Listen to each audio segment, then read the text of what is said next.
بسم اللہ الرحمن الرحیم۔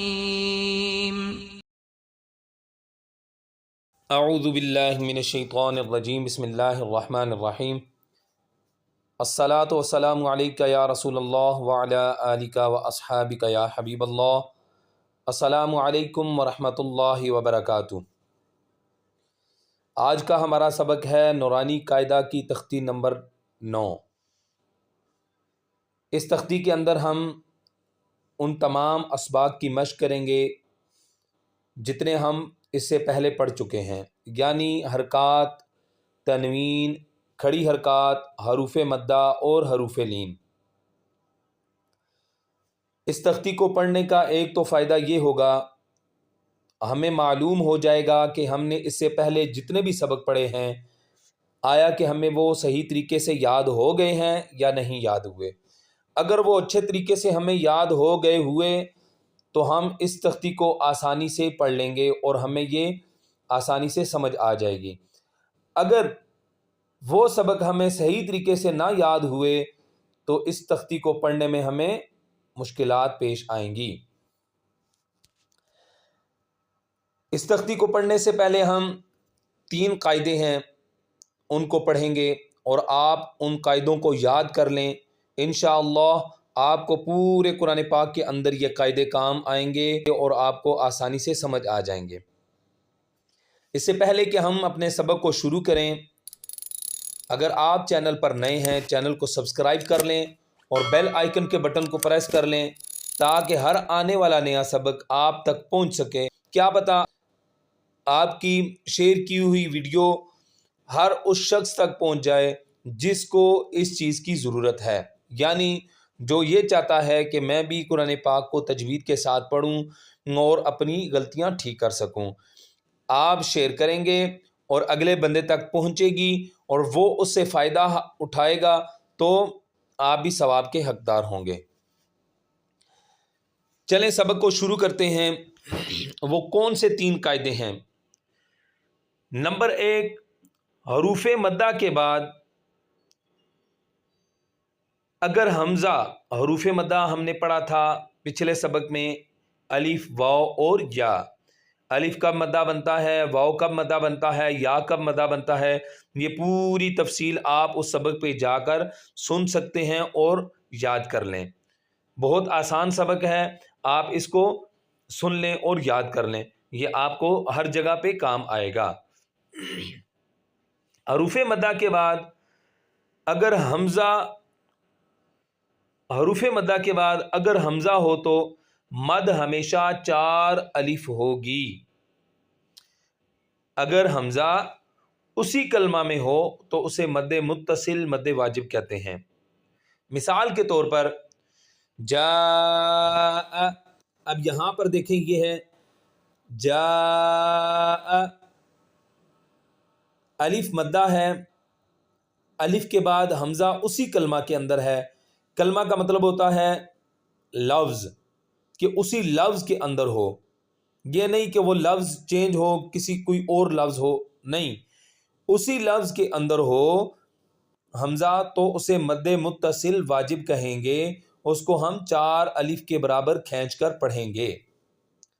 اس کی مثال آپ کو سمجھ آ گئی ہے۔ اگر حمزہ دوسرے کلمہ میں ہو، حروف مدہ کے بعد حمزہ دوسرے کلمہ کے اندر آ جائے تو وہ مد منفصل جائز کہلائے گی۔ مثال کے طور پر انا انزلنا، یہاں پر یہ دیکھیں یہ لکھا ہوگا، یہ لکھا ہوا ہے انا، اب الف مدہ ہے، الف کے بعد جو انزلنا کا حمزہ ہے یہ حمزہ دوسرے کلمہ کے شروع میں ہے۔ الف مدہ کے بعد حمزہ اگر دوسرے کلمہ کے شروع میں آئے گا تو ہم اسے پڑھیں گے مد منفصل جائز۔ یہ آپ کو ایک قاعدہ سمجھ آ گیا۔ دوسرا قاعدہ، اب دوسرا قاعدہ کیا ہے؟ اگر حروف مدہ یا حروف لین جو ہم پہلے پچھلے سبق میں پڑھ چکے ہیں، حروف مدہ اور حروف لین، حروف مدہ اور حروف لین کے بعد سکون ہو تو وہاں پر بھی مد ہوگی، مطلب وہاں پر بھی ہم کھینچ کر پڑھیں گے۔ مد کا مطلب ہوتا ہے کھینچ کر پڑھنا۔ اور اگر سکون پہلے سے ہی موجود ہو،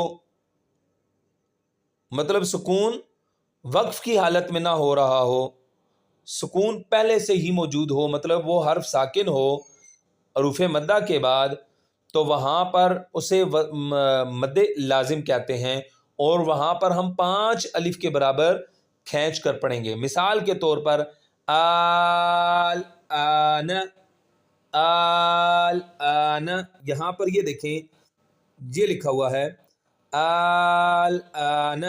اب یہاں پر ساکن جو ہے وہ پہلے سے موجود ہے، نہ کہ وہ وقف کی صورت میں آ رہا ہے، یہ پہلے سے ہی موجود ہے۔ اور اگر سکون وقف کی وجہ سے ہو رہا ہو، اگر وقف کی وجہ سے سکون ہے، ٹھیک ہے، تو اسے مد وقفی اور مد عارض کہتے ہیں، مطلب عارضی مد کہتے ہیں۔ اس کی مقدار 3 الف کے برابر ہے۔ مثال کے طور پر جوعن، جیسے جیم پیش جو واو مدہ ہے، مدہ کا ہم نے پڑھا تھا کہ 1 الف کے برابر ہم کھینچ کر پڑھیں گے۔ جب وہ وقف کی صورت میں آ رہا ہو، ٹھیک ہے، تو ہم اسے پڑھیں گے جو 3 الف کے برابر۔ اسی طرح خوف، خوف لمبا کریں گے یہاں پہ۔ حروف لین کا ہم نے پڑھا تھا کہ ہم اس کو لمبا بھی نہیں کریں گے، ہم اس کو جھٹکا بھی نہیں دیں گے، ہم یہاں پر مجہول بھی نہیں کریں گے، لیکن جب وہ وقف کی صورت میں آ رہا ہو، حروف لین کے بعد والا حرف آگے وقف ہو، تو ہم خوف 3 الف کے برابر ہم کھینچ کر آگے والے حرف کو ہم ساکن کر دیں گے۔ نمبر 3 را، را کو ہمیشہ پر کر کے پڑھیں گے۔ صرف جب را کے نیچے زیر آ جائے گی تو را کی زیر کی جو آواز ہوگی ہم اس کو باریک کر کے پڑھیں گے، جیسے را سے ری۔ اس کے علاوہ را کے اوپر زبر آئے گی یا پیش آئے گی، جیسے را زبر را تو موٹا کر کے پڑھا جائے گا، را پیش رو۔ اسی طرح را دو زبر رن، را دو پیش رن، را کھڑی زبر را، را الٹا پیش رو۔ یہ 3 قاعدے آپ یاد کر لیں، انشاءاللہ آپ کو پورے قرآن پاک کے اندر کام آئیں گے۔ آگے ہم سبق کو شروع کرتے ہیں۔ تختی نمبر 9، ہم یہاں پر ہجے کرنے کا آسان طریقہ بھی سیکھیں گے، اور 2 طریقوں کے ساتھ ہم اس کو پڑھیں گے۔ پہلا تو ہم وقف کے ساتھ پڑھیں گے، دوسرا بغیر وقف کے، اور ساتھ ہم ان کی ترکیب بھی کرتے جائیں گے۔ ترکیب مطلب ہم ان کو ہم حروف مدہ آ رہے ہوں تو ہم بتائیں گے کہ یہاں پر یہ مدہ بن رہا ہے، یہاں پر حروف لین بن رہا ہے، یہاں پر کھڑی زبر آئی ہے تو ہم اس کو کیسے پڑھیں گے، یہاں پر زبر آ گئی ہے تو ہم اس کو کیسے پڑھیں گے۔ آئیے ہم ہجے کرنے کا طریقہ سیکھتے ہیں۔ سب سے پہلے کہ ہم نے ہجے کیسے کرنے ہیں، مطلب ہم نے توڑ کیسے کرنا ہے کسی لفظ کا۔ سب سے پہلے تو آپ یہ یاد رکھیں کہ کوئی بھی آپ لفظ توڑ کے ساتھ پڑھ رہے ہیں، مطلب کہ ہجے کر رہے ہیں، تو اس لفظ کے اندر اگر 10 حرف لکھے ہوئے ہیں تو آپ نے ان 10 کا ہجے توڑ اکٹھا نہیں کرنا۔ مثال کے طور پر حمزہ کھڑی زبر آ، میم زبر ما، نون زبر نا، یہاں پر 3 حرف ہیں، اور آگے ہے حمزہ کھڑی زبر آ، 4 حرف والا لفظ ہے، نون زیر نی، یا زبر یا، تا 2 زیر 3۔ ایسے آپ نے اکٹھا توڑ نہیں کرنا، ٹھیک ہے۔ اسی طرح حمزہ کھڑی زیر ای، لام کھڑی زبر لا، فا زیر فی، ایسے اکٹھا توڑ نہیں کرنا۔ وہ کون سا طریقہ ہے کہ جو طریقہ آسان ہے اور آپ کو اس طریقے سے کوئی دشواری پیش نہیں آئے گی، اور آپ آسانی کے ساتھ وہ لفظ مکمل کر لیں گے اور اس لفظ کو آپ پڑھ لیں گے۔ وہ یہ ہے کہ آپ نے جب بھی توڑ کرنا ہے، ایک ایک حرف کا توڑ کر کے پیچھے سے ملانا ہے۔ مثال کے طور پر یہ 3 حرفوں والا لفظ ہے تو ہم پڑھیں گے حمزہ کھڑی زبر آ، میم زبر ما. اب یہ ہم نے دو حرف پڑھے ہیں تو ہم ان دونوں کو ہم پہلے ملائیں گے. آم آگے ہے نون زبر نا آمانا. اگر یہاں پہ یہ 10 حرفوں والا لفظ ہوتا تو ہم اسی طریقے کے ساتھ تا زبر تا پھر پیچھے سے ملاتے, پھر سا زبر سا پھر پیچھے سے ملاتے, پھر نون زبر نا پھر پیچھے سے ملاتے. اس طریقے سے کر کے ہم نے ان کو ان کے ہجے کرنے ہیں تو انشاءاللہ ہمیں آسانی کے ساتھ یہ سمجھ آ جائیں گے. یقیناً آپ کو ہجے کرنے کا طریقہ سمجھ آ گیا ہوگا. ویڈیو تھوڑی سی لینتھی ہو جائے گی, آپ نے پوری ویڈیو سمجھنی ہے اور دیکھنی ہے. انشاءاللہ یہ بہت کارآمد آپ کے لیے ثابت ہوگی. اب ہم اس کو پڑھتے ہیں اور ساتھ ہم نے ترکیب کرنی ہے. حمزہ کھڑی زبر آ, میم زبر ما. اب یہاں پر کھڑی زبر آئی ہے تو ہم کھڑی زبر کو ایک الف کے برابر کھینچ کر پڑھیں گے. جہاں پر کھڑی زبر کھڑی زیر الٹا پیش آئے گا وہاں پر ہم ایک الف کے برابر کھینچ کر پڑھیں گے. اور اگر زبر ہے جو پڑی زبر ہوتی ہے, ہم پڑی زبر کو جب ہم پڑھیں گے تو ہم نہ اس کو کھینچیں گے, نہ مجہول پڑھیں گے, نہ ہی ہم اس کو جھٹکا دیں گے. وہ زبر تب کھینچی جائے گی یا زیر یا پیش تب کھینچے جائیں گے جب ان کے ساتھ حروف مدہ مل جائیں گے. اس کے علاوہ ہم ان کو کھینچ کر نہیں پڑھیں گے. اب یہاں پر کھڑی زبر ہے, ایک الف کے برابر کھینچا جائے گا. آگے ہے میم زبر ما, آما. آگے ہے نون زبر نا, آمانا آمانا. آ کو کھینچا اور میم اور نون کو ہم نے نہیں کھینچا. اب ہم وقف کریں گے تو کس صورت میں ہم وقف کریں گے, اور یہ کیا بنے گا؟ یہ بنے گا آمن. کسی بھی حرف کے بعد اگر کوئی وقف کی علامت آ جائے تو ہم اس حرف کو ساکن کر دیں گے. ساکن مطلب اس کی صرف آواز کو ظاہر کریں گے, اس کی حرکات, اس کے اوپر جو حرکت پڑی ہوگی ہم اس حرکت کو نہیں پڑھیں گے. جیسے آمن, اب نون کے اوپر زبر ہے, ہم نے زبر کو نہیں پڑھنا, نون کی آواز نکالنی ہے. آگے ہے حمزہ کھڑی زبر آ, واو کھڑی زبر وا. یہاں پر دونوں کھڑی زبریں ہیں تو ہم ان کو دونوں کو ایک الف کے برابر کھینچ کر پڑھیں گے. آ وا. اگر یہاں پر آگے کھڑی کوئی وقف کی علامت آ جائے تو ہم تب بھی اس کو پورا پڑھیں گے.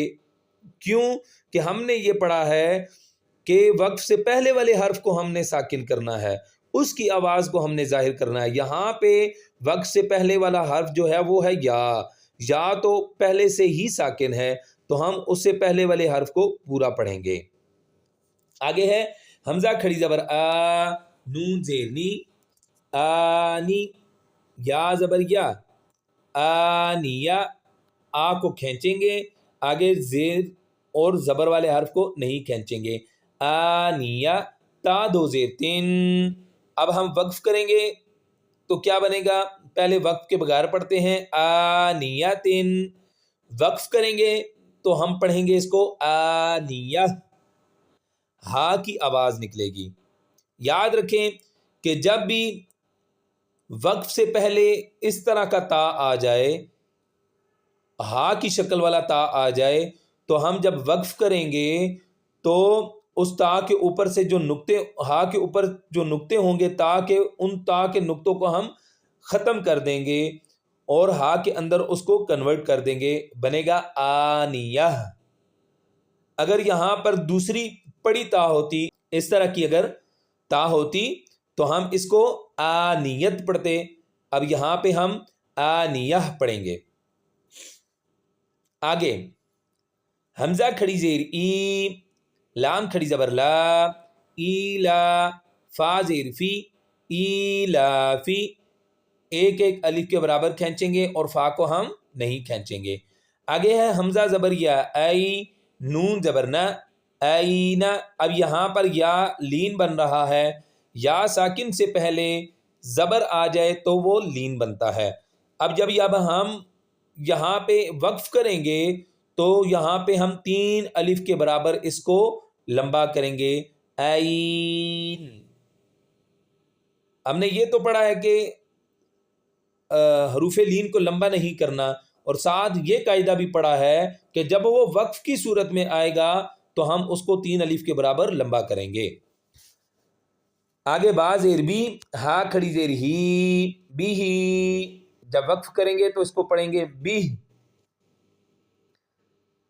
آگے یہ لفظ ان لفظوں میں سے ہے، قرآن پاک کے اندر ایسے لفظ بہت سارے آتے ہیں کہ جن کا توڑ کرنا تھوڑا سا مشکل ہوتا ہے، اور اکثر لوگوں کو ان کا توڑ کرنا نہیں آتا اور ان کو بہت ساری دشواریاں پیش آتی ہیں۔